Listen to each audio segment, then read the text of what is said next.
முடிய மாட்டேங்குது. ஏன் என்னாச்சு? ஏன் என் நம்பர் இல்லையா உங்ககிட்ட? எங்கே ஃபோன் பண்ணால் ஃபோன் சுவிட்ச் ஆஃபில் தான் இருக்குது. ஏன் இன்னொரு நம்பர் நீங்கள் பேசுனதே இல்லையா என்கிட்ட?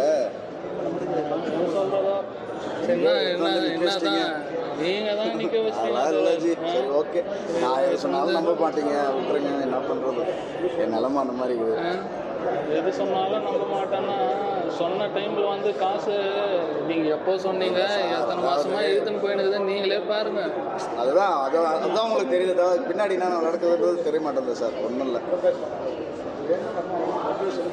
4 தடவை வந்து போனான் வீட்டுக்கு, அதெல்லாம் எதுவுமே சொல்லலையா உங்களுக்கு? அவன் என் அம்மா கிட்டலாம் வந்து பேசி 4 தடவை எங்கள் வீட்டுக்கு வந்து இல்லை என்னோட வீட்டுக்கு எதனா உங்கள் அம்மாவாச்சும் எதனா சொல்லணும், அவங்களாம் எதுவும் சொல்ல மாட்டுறாங்க.